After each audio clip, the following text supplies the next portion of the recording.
नमस्कार, स्वागत है आप सभी का UP triple S C ANM भर्ती में जितने भी एएनएम बहनों के प्रोविज़नल लगे हुए हैं। तो ये वीडियो आप सभी के लिए विशेष रूप से है और चाहे आप ईडब्ल्यूएस के हों, ओबीसी के हों, एससी के हों, जनरल के हों, जिनका भी प्रोविज़नल लगा हुआ है, एक बार आप वीडियो को पूरा ज़रूर देख लीजिएगा। जितने भी पहले से चयनित एएनएम बहनें जिनका प्रोविज़नल नहीं लगा है, वो लोग चाहते हैं कि उनकी ज्वाइनिंग करा दी जाए। और यहाँ पर देखिए अभी तक अंतिम मुहर नहीं लगी है कि सबकी ज्वाइनिंग एक साथ कराई जाएगी या फिर जो पहले से चयनित है उनकी ज्वाइनिंग करा ली जाए और बाद में प्रोविज़नल की ज्वाइनिंग कराई जाए उनका जो वेरिफिकेशन कराने के पश्चात। तो ये चीज़ें भी क्लियर हो जाएंगी बहुत जल्दी। बाकी ज्वाइनिंग एक साथ होने की चांस ज़्यादा है। कल भी हमने बताया था कि ज्वाइनिंग जो है सबकी अपने हेल्थ डिपार्टमेंट से, अपने विभाग से आपकी ज्वाइनिंग आप सबकी एक साथ कराई जा सकती है, जिसमें पहले जो है प्रोविज़नल वाला जो मामला है उसको क्लियर करते हुए। तो सबसे पहले यहाँ पर शुरुआत करेंगे जितने भी ईडब्ल्यूएस के कैंडिडेट हैं आपके लिए। जो प्रोविज़नल लगा है उसमें कुछ अगर और डॉक्यूमेंट्स में नाम वगैरह में अगर गलती है तो वो बात अलग है, लेकिन जिनका ईडब्ल्यूएस की वजह से लगा हुआ होगा तो उसमें क्या क्या रीज़न हो सकते हैं उसको आप ध्यान से समझ लीजिए एक बार। पहली चीज़ तो आप सभी के ईडब्ल्यूएस 2021-22 के लिए होना चाहिए। 2019-20 का होगा तो मान्य नहीं होगा, 2021-22 का होगा तो मान्य नहीं किया गया होगा। और प्रोविज़नल शायद ऐसे जितने भी कैंडिडेट जिनका ईडब्ल्यूएस ऐसे था, मतलब पहले का था, एक्सपायर हो गया था या फिर बाद का बना हुआ था, उनका मान्य किया ही नहीं गया है, मतलब उनको जनरल में काउंट किया गया, कंसिडर किया गया है। लेकिन जिनका मान्य हुआ है तो 45 वर्ष आपका जो वैलिडिटी ईयर होता है 2021-22 के लिए ही मान्य किया गया है। ईडब्ल्यूएस आपका आय प्रमाण पत्र के आधार पर बनता है। अगर आपका आय प्रमाण पत्र 3 साल के लिए मान्य है तो इसका मतलब ये बिल्कुल भी नहीं है कि जो वित्तीय वर्ष देखा जाएगा वो 2 साल या 3 साल पहले का देखा जाएगा। वित्तीय वर्ष हमेशा 1 साल पूर्व का देखा जाएगा, मतलब यहाँ पर 2020-21 ही आएगा और यहाँ पर 2021-22। कुछ लोगों में क्या हुआ है कि ये दोनों चीज़ें सेम टू सेम हो गई हैं, मतलब यहाँ पर भी 2021-22 और यहाँ पर भी 2021-22, तो ये भी नहीं होना चाहिए। यहाँ पर 2020-21 होना चाहिए। अगर यहाँ पर 2019-20 है तो ये भी गलत है। या हो सकता है कि यहाँ पर 2000 मतलब ये डेट जो है 2021 की पड़ी हो जब जारी हुआ हो आपका, तो ईडब्ल्यूएस 1 अप्रैल 2020 के बाद का बना हो। 1 अप्रैल 2020 के बाद का बना हो, माफ़ी चाहूँगा, 1 अप्रैल 2021 के बाद का बना हो, 1 अप्रैल 2021 के बाद का बना हो और फॉर्म भरने की लास्ट डेट से पहले का बना हो। फॉर्म भरने की लास्ट डेट से पहले का बना हो, चाहे संशोधित वाली लास्ट डेट तो नहीं, यहाँ पर 5/1/2022 की पहले का बना हो और 1 अप्रैल 2021 के बाद का बना हो। यहाँ पर वैलिडिटी ईयर 2021-22 आएगा, यहाँ पर वित्तीय वर्ष 2020-21 आएगा, 1 साल पहले का देखा जाएगा। आप आय प्रमाण पत्र के आधार पर मत सोचिएगा कि नहीं 2 साल पहले का भी वित्तीय वर्ष चल जाएगा, 3 साल पहले का नहीं, जस्ट 1 साल पहले का ही वित्तीय वर्ष देखा जाएगा। इसके बाद कहीं पर कोई ओवर राइटिंग नहीं होना चाहिए, कहीं पर कोई कटपिट नहीं होना चाहिए, जैसे किसी का डेट या कुछ भी कट के दूसरा लिख दिया गया हो या कहीं पर ओवर राइटिंग किया गया हो तो फिर वो जो है उसमें प्रोविज़नल दिया गया है तो उसे आपको तहसील जा कर के, जहाँ पर अगर कुछ ऐसी ओवर राइटिंग या कटपिट है तो उसको आपको तहसीलदार महोदय से मिल करके उसको आपको सही करवाना होगा उनके साइन मोहर के साथ में। और इसी तरह जो आपको यहाँ पर गलतियाँ हुई उसको करेक्शन करवाना होगा, संशोधन करवाना होगा। और एफिडेविट आप सभी ज़रूर बनवा लीजिएगा इसको भी लेकर के, उसी के साथ में करेक्शन के साथ में एफिडेविट आप तब बनवा लीजिएगा जब इसकी नोटिस आ जाए, ताकि आपको पता चले कि हमें यूपी ट्रिपल एस सी या फिर अपने डिपार्टमेंट के नाम किसके नाम पे बनवाना है एफिडेविट।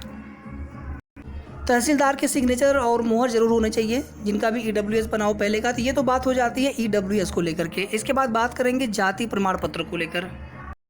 एक मैं आपको जाति प्रमाण पत्र यहाँ पे दिखा रहा हूँ। जो भी हमारी एएनएम बहनें ये कह रही हैं, एक तो भैया हमें उन्होंने ये भी भेज दिया था कि तहसील से मना करके एक लेटर भी जारी कर दिया गया, जबकि ये पूरी तरह से गलत है। आप अपने ग्राम मायके पक्ष के ग्राम प्रधान से लिखवा करके आप एक जाति प्रमाण पत्र पिता पक्ष से पूरी तरह से बनवा सकती, क्योंकि ये मांगा गया है, शासनादेश है, नोटिफिकेशन है भर्तियों के लिए। ऐसा थोड़ी कि उसमें बिना कोई किसी प्रोविज़न के आपको पिता पक्ष का जाति प्रमाण पत्र मांग लिया जाएगा। जो मना करते हैं तो कहीं ना कहीं उसमें या तो उनको पता नहीं है कि इस तरह से मांगा जा रहा है भर्तियों में, तो आप उनसे क्लियर बात करके आपको ये चीज़ें बनवानी थी पहले भी और आगे भी। आपको किसी भर्ती के लिए पिता पक्ष का ही जाति प्रमाण पत्र बनाना है। जो भी एएनएम बहन है या फिर जो भी बहनें विवाहित हैं, मैरिड हैं, यहाँ पर देखिए इनका 5/1/2022 का बना है, कोई दिक्कत नहीं है। फॉर्म भरने की लास्ट डेट भी यही थी। और यहाँ पर देखिए पिता का नाम है, माता का नाम है, इनका बना हुआ है पिता पक्ष से। इसी प्रकार से हमारे पास बहुत सारे जाति प्रमाण पत्र आए हुए हैं जो कि मैरिड बहनें हैं और उनका जो है पिता पक्ष से जाति प्रमाण पत्र बना हुआ है।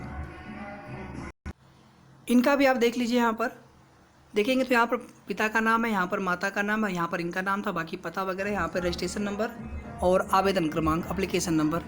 ये बात का बना हुआ था जैसे किसी का पहले का बहुत पुराना पिता पक्ष का बना हुआ था। ध्यान दीजिएगा, आपने डीबी के समय पिता पक्ष का बहुत पुराना दिया था, तो आपने नया पिता पक्ष का बनवा के दे दिया, वो तो वैलिड हो गया, सबका है।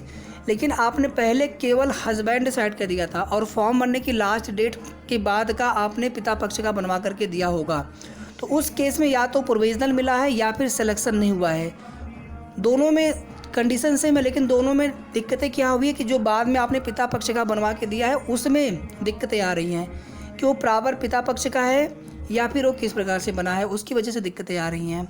आप केवल एक पहलू को ना देखिए, आप पूरी चीज़ को समझने का प्रयास करें उसमें।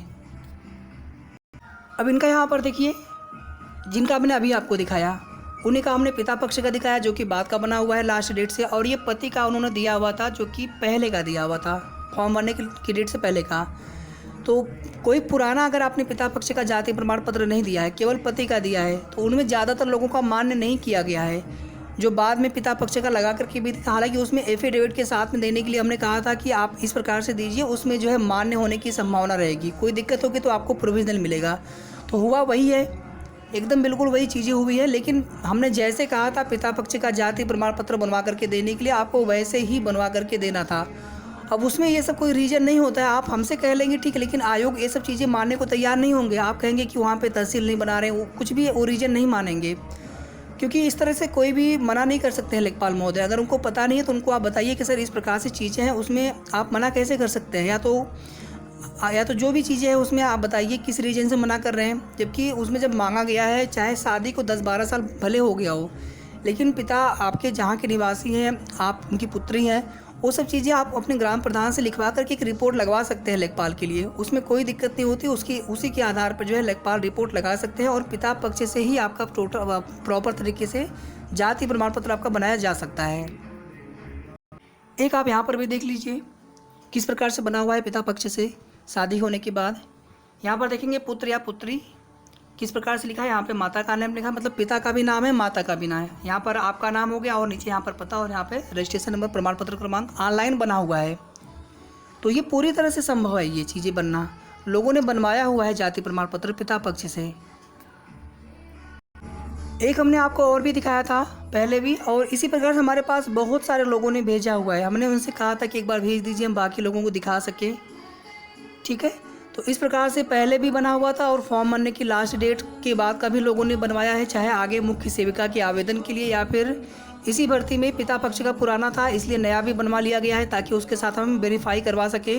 तो जिनके भी प्रोविजनल लगा हुआ है, अगर आप प्रोविजनल में है तो मतलब आपका तो सिलेक्शन तो हुआ है, लेकिन जाति प्रमाण पत्र में अगर इस प्रकार की कोई भी दिक्कतें हैं कि पिता पक्ष का बहुत पुराना था, बाद में आप पिता पक्ष का दे नहीं पाए थे, या फिर हस्बैंड साइड का आपने पहले का दिया था, बाद में पिता पक्ष का आप दे नहीं पाए थे, या जो भी दिक्कतें थी, तो उसको आप नया इस प्रकार से बनवा सकते हैं ताकि आप वेरीफाई करवा सकें। ये सारे डॉक्यूमेंट्स आपको पहले से ही बनवा करके रेडी रखना होगा। और अगर कुछ एफिडेविट जैसी चीज़ें लिखवानी होंगी, कुछ अगर ऐसा होगा कंडीशन, तो फिर आप तो उस समय भी लिखवा सकते हैं जब नोटिस आएगी।